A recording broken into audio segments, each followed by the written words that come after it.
इस शासन में मेरे वरिष्ठ सहयोगी उप मुख्यमंत्री डॉक्टर दिनेश शर्मा जी, माध्यमिक शिक्षा की राज्य मंत्री श्रीमती गुलाब देवी जी, विभाग की अपर मुख्य सचिव तथा अन्य सभी अधिकारीगण, जनपदों से जुड़े हुए हमारे सभी प्रशासनिक अधिकारीगण, शिक्षा विभाग से जुड़े हुए अधिकारीगण, माननीय सांसद, माननीय विधायकगण और सफलतापूर्वक आज शिक्षक के रूप में, सहायक अध्यापक के रूप में चयनित हो रहे सभी प्रदेश के हमारे युवा साथी, मैं आप सबको सबसे पहले शारदीय नवरात्रि के इस अवसर पर इस सफलता के लिए हृदय से बधाई देता हूं। शारदीय नवरात्रि की और विजयादशमी की ढेर सारी शुभकामनाएं भी आप सबको और आपके परिवारजनों को देता हूं। मुझे बहुत प्रसन्नता हुई है कि अभी मुझे 7 अपने सफलतम जो अभ्यर्थी हैं, जिन्होंने उत्तर प्रदेश लोक सेवा आयोग की सहायक अध्यापक परीक्षा को सफलतापूर्वक पास करते हुए आज उन्हें नियुक्ति पत्र प्राप्त हो रहा है, उनसे मुझे बातचीत करने का अवसर प्राप्त हुआ। यहाँ लखनऊ में मैंने 5 जो यहाँ पर सहायक अध्यापक चयनित हुए हैं उनको स्वयं नियुक्ति पत्र भी दिया है।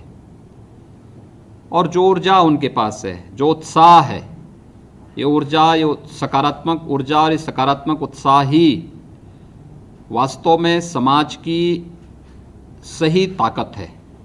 ये ताकत ही हमें आगे बढ़ने के लिए प्रेरित करेगी, निरंतर आगे बढ़ाएगी। आपने पिछले 3-3.5 वर्षों में कुछ चेंज देखे होंगे। हमने पिछले 3.5 वर्षों में 3 लाख से अधिक नौजवानों को सरकारी नौकरी दी है और एक भी नौकरी में कहीं कोई आरोप नहीं लगा सकता। किसी भी विभाग की किसी भी नियुक्ति की प्रक्रिया में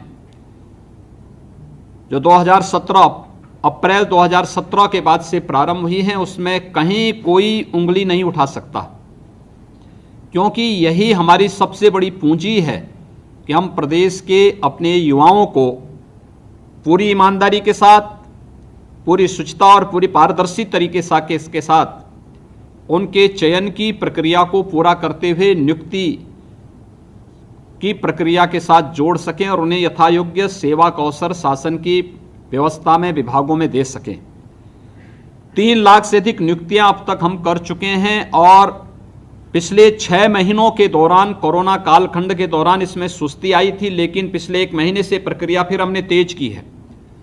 अभी पिछले दिनों आपने देखा होगा, बेसिक शिक्षा परिषद के 31,227 शिक्षकों को नियुक्ति पत्र इसी प्रकार से हमारे माननीय सांसद, विधायक और मंत्रियों ने वितरित किए।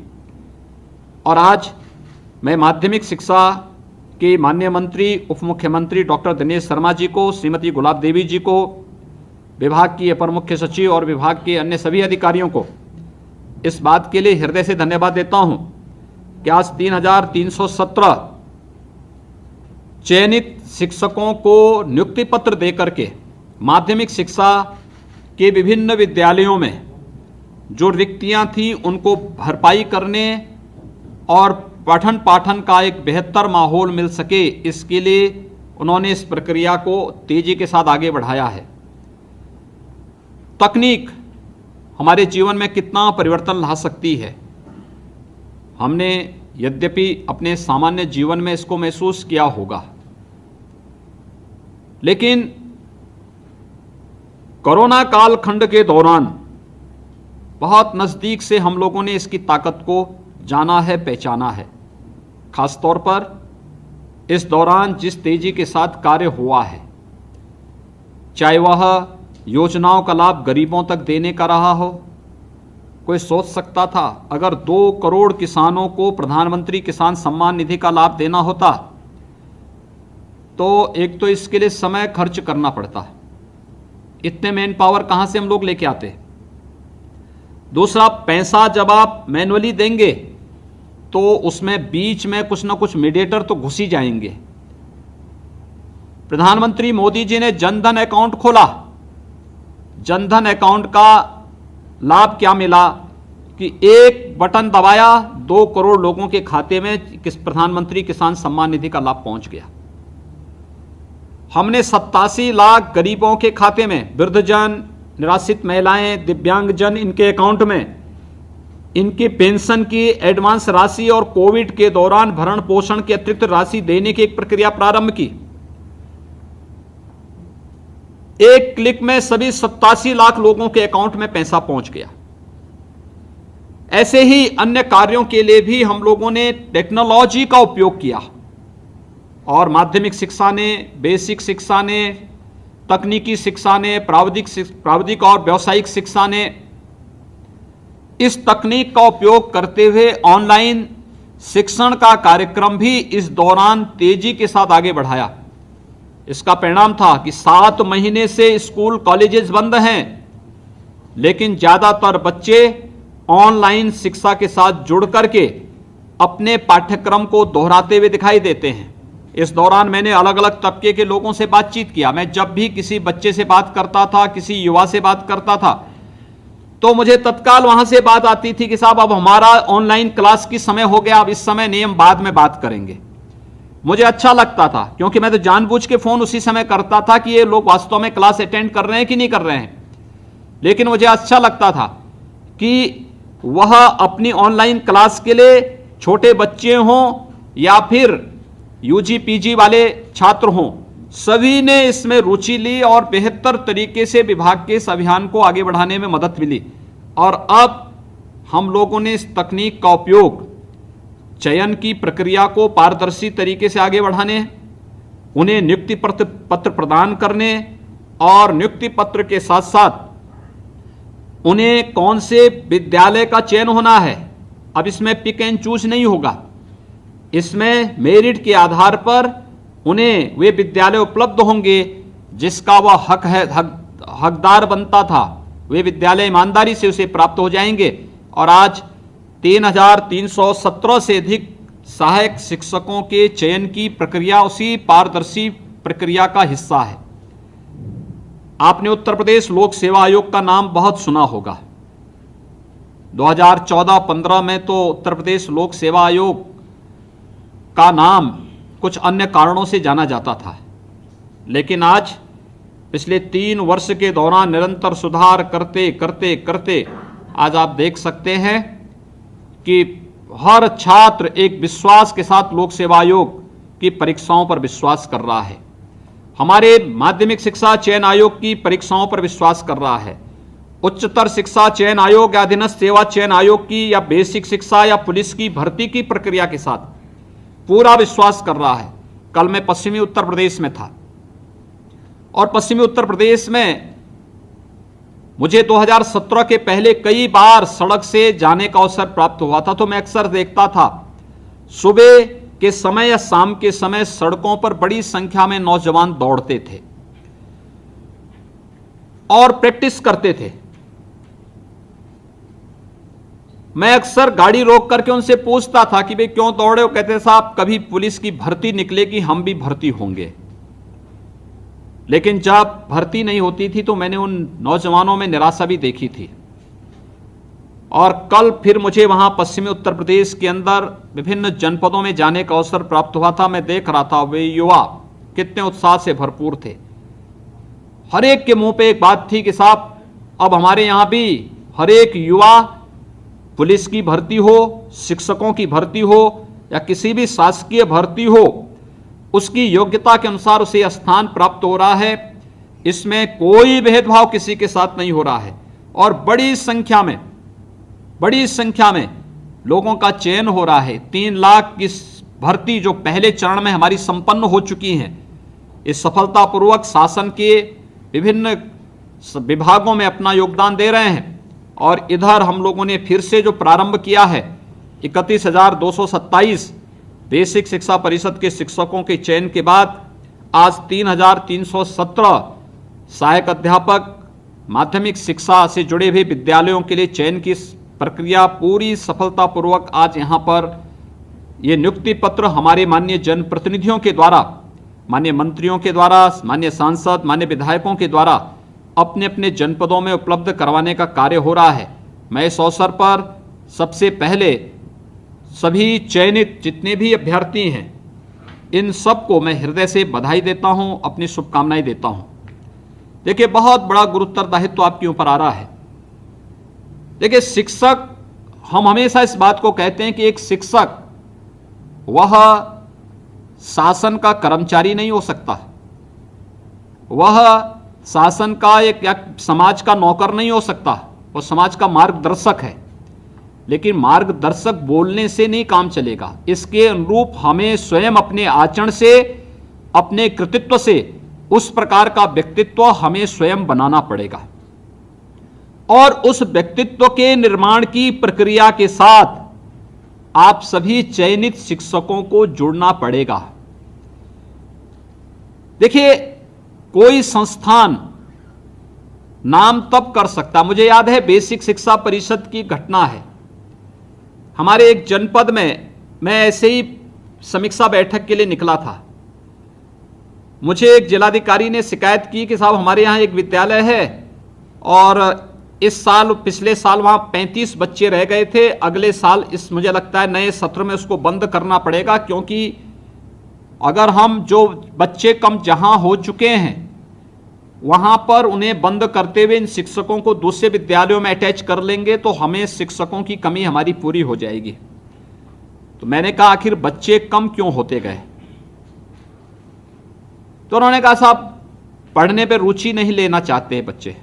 मैंने कहा भी बच्चे रुचि नहीं लेना चाहते हैं या वहां पे शिक्षक समय पे नहीं पहुंचते हैं और प्रशासन रुचि नहीं ले रहा है? मैंने कहा वहां जाइए, देखिए पहले क्या मामला है और मुझे पूरी जानकारी देंगे, इस बात की जानकारी देंगे विद्यालय में साफ सफाई कैसी है।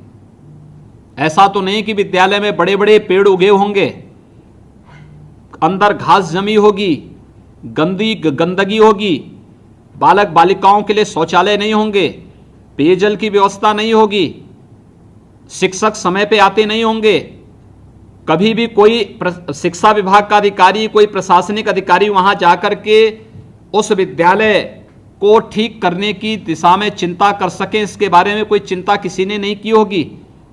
और फिर हम दोष बच्चों को दे रहे हैं और जो आशंका मेरी थी वही सच साबित हुई, वही आशंका सच साबित हुई। विद्यालय में, भवन में बड़े बड़े पीपल के पेड़ और बरगद के पेड़ जमे हुए थे, गंदगी थी, टॉयलेट नहीं थे, अव्यवस्थाएं थी। फिर मैंने दूरभाष से ही वहां पर इस बारे में कहा। मैंने कहा देखिए जो वहां के प्रधानाचार्य हैं उनसे इस बारे में अनुरोध करिए, प्रशासन उनका सहयोग करे, विद्यालय के जितने पेड़ जमे हुए ये स्वयं अपने हाथों से निकाल सकेंगे तो अच्छा होगा। मेहनत करनी पड़ेगी, एक बार प्रयास करना पड़ेगा, अभिभावकों के साथ एक बार बैठक करके उनके सामने पुताई करनी पड़ेगी, देखेंगे लोगों की कितनी संवेदनाएं उमड़ती हैं। और मुझे लगता है कि 1 वर्ष के अंदर ही उस विद्यालय और उस प्रधानाचार्य का चयन राष्ट्रपति पुरस्कार के लिए हुआ, राष्ट्रपति जी ने उन्हें पुरस्कृत किया। ये इसी प्रदेश का विद्यालय है और मुझे लगता है कि इस समय मेरे संज्ञान में आया है, कोविड-19 के पहले जो मैं विद्यालय की रैंकिंग देख रहा था, बच्चों की उपस्थिति देख रहा था, उसी विद्यालय में 350 बच्चे हैं। यानी एक शिक्षक चाहे तो समाज की व्यवस्था को व्यापक परिवर्तन ला करके उसको कर सकता है। आज ऑपरेशन कायाकल्प के अंदर हमारे माननीय सांसद, विधायकों ने, प्रशासनिक अधिकारियों ने, शिक्षा विभाग के अधिकारियों ने बेसिक शिक्षा परिषद के 90,000 से अधिक विद्यालयों को न केवल साफ सफाई की व्यवस्था के साथ एक मानक उसके सामने तय किया है, बल्कि वहां पे अच्छी फ्लोरिंग हो चुकी है, वहां पे आधुनिक शिक्षा देने के साथ साथ स्मार्ट क्लासेस के साथ उसको जोड़ने की व्यवस्था, बालक बालिकाओं के लिए अलग अलग टॉयलेट की व्यवस्था। अगले 100 दिन का टारगेट हमने उनको दिया है कि अगले 100 दिन तक हर एक विद्यालय में पाइप पेयजल की स्कीम पहुंच जानी चाहिए और सभी लोग मेहनत करके इस कार्यक्रम के साथ जुड़े हुए हैं। मुझे लगता है माध्यमिक शिक्षा में भी ये कार्य हो सकता है और माध्यमिक शिक्षा ने करके दिखाया है। हमें याद है 2017 में, इससे पहले नकल के अड्डे बन चुके थे बहुत सारे विद्यालय। अन्याय होता था उन छात्रों के साथ जो साल भर मेहनत करता था, बाद में मेरिट में उसकी कम आ जाती थी और नकल करने वाला मेरिट में आगे बढ़ जाता था। लेकिन पिछले 3 वर्ष के अंदर जो व्यापक परिवर्तन हुए, एक नकल मुक्त परीक्षा, नकल विहीन परीक्षा जिस रूप में हुई है, ये देश के लिए मानक बना। इतना बड़ा 55-56 लाख बच्चे जिस माध्यमिक शिक्षा परिषद की परीक्षाओं में बैठते हो, वहां पे नकल विहीन परीक्षा हो सके, पूरी पारदर्शी तरीके के साथ संपन्न हुई। एक भी बच्चे को जेल नहीं भेजना पड़ा। हां, नकल माफिया कुछ जेल जरूर गए। इसी प्रकार से परीक्षा पहले 3 महीनों तक चलती थी। 3 महीने परीक्षा, 3 महीने उनके रिजल्ट आने में लगते थे, 3 महीने फिर प्रवेश करने में लगते थे, और 3 महीने जो बचते थे उस पर्व और त्योहार में निकल जाते थे, तो पढ़ाई कभी होती भी नहीं थी। तो फिर निकल के अलावा बाकी बचता क्या था। लेकिन मैं धन्यवाद दूंगा माध्यमिक शिक्षा परिषद को, इन्होंने 3 महीने की परीक्षा को 12 से 15 दिन में समेट करके, सबसे बड़ा राज्य बोर्ड है और सबसे पहले परीक्षा और सबसे पहले रिजल्ट भी कोविड, मुझे याद है जब कोरोना के लिए 15 मार्च को हम लोगों ने सभी विद्यालय बंद कर रहे थे, उस समय तक माध्यमिक शिक्षा परिषद की सभी परीक्षाएं संपन्न हो चुकी थी। सभी परीक्षाएं संपन्न हो गई थी। अगर माध्यमिक शिक्षा परिषद की तर्ज पर अन्य संस्थानों ने भी योगदान दिया होता तो कोविड के पहले हमारी सभी प्रकार की परीक्षाएं संपन्न हो चुकी होती। लेकिन प्रयास हुआ तो परिणाम सामने आया, और परिणाम सामने है तो आज के दिन पर हमारे पास यह समस्या नहीं कि हमें हाई स्कूल की या इंटरमीडिएट की परीक्षाओं को संपन्न करना है। हमारे सामने था कि भाई जो हाई स्कूल पास किया उस 11वीं में प्रवेश लेगा ही लेगा, तो उसके लिए ऑनलाइन क्लास को प्रारंभ करने की प्रक्रिया प्रारंभ कर दी। जिसने 8वीं पास किया वो 9वीं में प्रवेश लेगा ही लेगा, ऑनलाइन क्लासेज उनकी प्रारंभ हो चुकी। जो 9वीं में था वो 10वीं में चला गया, उसकी परीक्षाएं संपन्न होने के साथ ही उसका कार्ड उसे प्राप्त हो गया। उसका हम लोगों ने ऑनलाइन क्लास विभाग ने लेना प्रारंभ कर दिया, हर विद्यालय में प्रारंभ हो गया, और व्यवस्थित तरीके से वैश्विक महामारी का मुकाबला करते हुए भी हम लोगों ने सफलतापूर्वक इस कार्यक्रम को आगे बढ़ाया। यानी जहां चाह वहां राह, विभाग ने प्रयास किया, परिवर्तन हुआ, एक चेंज दिखा है, और मुझे लगता है ये चेंज आप में से हर एक शिक्षक करने की क्षमता रखता है। देखिए, शुरुआत एक से होती है। ये बोलना कि सारे लोग कार्य नहीं कर रहे हैं, देखिए दूसरों पर दोषारोपण करने की आदत हमें बंद करनी होगी। ये शुरुआत एक व्यक्ति को करनी होगी, और स्वयं से, स्वयं के परिवार से, स्वयं की क्लास से, और फिर स्वयं के विद्यालय से। और ये शुरुआत अगर आप करेंगे हर एक स्तर पर, देखिए अपने सामान्य पाठ्यक्रम के साथ साथ व्यापक अवसर होते हैं आपके पास, जिसमें बच्चों की रुचि को जागृत करते हुए आप एक योग्य शिक्षक के रूप में अपनी भूमिका का निर्वहन कर सकते हैं और यादगार पारी खेल सकते हैं शिक्षक के रूप में, जो बच्चों के भविष्य के लिए बहुत मददगार हो सकता है। आज आपकी योग्यता पे कोई प्रश्न नहीं खड़ा कर सकता। कम से कम 3317 जो शिक्षक आज चयन हुए हैं, ये उत्तर प्रदेश जो हमारा लोक सेवा आयोग है उसके द्वारा चयन की जो प्रक्रिया प्रारंभ की गई, उस प्रक्रिया के दौर से गुजर करके आपने अपनी योग्यता और अपनी क्षमता को यहां पे प्रदर्शित किया है। इसलिए जब आपकी योग्यता और क्षमता पे कोई प्रश्न खड़ा नहीं हो सकता, तो आपको अब अपनी पूरी ऊर्जा और पूरी क्षमता का उपयोग अपने विद्यालय के कायाकल्प के लिए करना चाहिए। आप जिस विषय के हैं उस विषय में पारंगत होना आपका दायित्व। उस विषय में नित्य नए क्या परिवर्तन हो रहे हैं, देखिए ज्ञान असीमित है और नित्य नए परिवर्तन के लिए हमें तैयार होना होगा। हम लकीर के फकीर नहीं हो सकते। इसलिए पहले अपने पाठ्यक्रम को, अपने विषय की पूरी समझ होना, उसकी सहजता और सरलता को हम कैसे आगे बढ़ा सकते हैं, इस पर निरंतर कार्य करना। इसके बाद तकनीक के साथ उसको जोड़ करके हम व्यापक परिवर्तन के वाहक कैसे बन सकते हैं, यह आपको करना होगा। और मुझे लगता है जब आप करेंगे तो एक सफल और योग्य शिक्षक के रूप में आपकी पहचान होगी, लोग आपको सम्मान देंगे और लंबे समय तक जो छात्र छात्रा आपसे पढ़ेंगे, वे जिस भी क्षेत्र में जाएंगे उस क्षेत्र में वे लोग हमेशा आपको याद करेंगे, स्मरण करेंगे, और जब भी कभी आप उनसे मिलेंगे तो वे सचमुच आपके सामने, किसी भी पद पे जाएंगे, आपके सामने नतमस्तक होंगे। एक बड़ा दायित्व आज आपके ऊपर मिल रहा है और इसलिए मैं इस अवसर पर नियुक्ति पत्र के साथ साथ आपको, हम सब अपने कर्तव्य बोध के साथ भी जुड़े। देश के स्टेट जो बोर्ड हैं उनमें से माध्यमिक शिक्षा परिषद उत्तर प्रदेश सबसे बड़ा बोर्ड है। इस बोर्ड के साथ जुड़ रहे हैं आप। इसके माध्यम से बच्चों का भविष्य आपके हाथों में है। हम कोविड-19 की चुनौती का सामना करते हुए कैसे हम एक सफलता पूर्वक अब अनलॉक के छठे चरण की तैयारी में अधिक से अधिक बच्चों के साथ जुड़ करके, अभिभावकों के साथ जुड़ करके अब सामान्य प्रक्रिया को कैसे चला सकते हैं, इसके बारे में भी हमें कार्य करना होगा।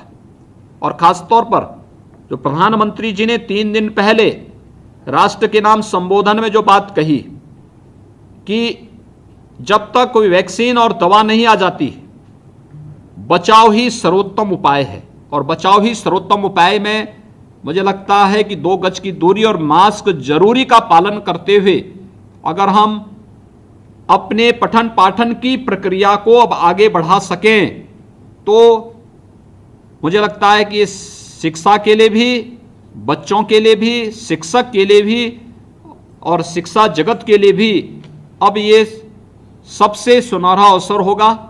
मैं एक बार फिर से जो आज हमारे 3,300 से अधिक नए शिक्षक माध्यमिक शिक्षा को प्राप्त हुए हैं, इन सबको हृदय से बधाई देता हूं।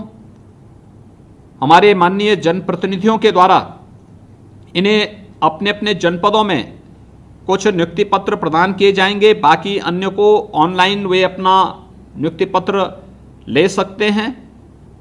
और मुझे विश्वास है कि आप अपनी योग्यता और क्षमता का उपयोग माध्यमिक शिक्षा के कायाकल्प में करेंगे। आप सबको मैं इस अवसर पर एक बार फिर से बधाई देता हूं। आपको शारदीय नवरात्रि और विजयादशमी की मंगलमय शुभकामनाएं देता हूं। अपने जितने भी हमारे माननीय जनप्रतिनिधिगण आए हैं, माननीय सांसदगण, माननीय विधायकगण, हमारे प्रशासनिक अधिकारीगण हैं, हमारे वहाँ पर शिक्षा विभाग से जुड़े हुए अधिकारीगण हैं, इन सबको भी मैं हृदय से धन्यवाद देता हूँ कि उन्होंने इस शारदीय नवरात्रि की व्यस्तता के कार्यक्रम के बावजूद इस अभियान के साथ जुड़े हैं और इस अभियान को सफलतापूर्वक आगे बढ़ाने का कार्य कर रहे हैं। आप सबको हृदय से बधाई, शुभकामनाएं।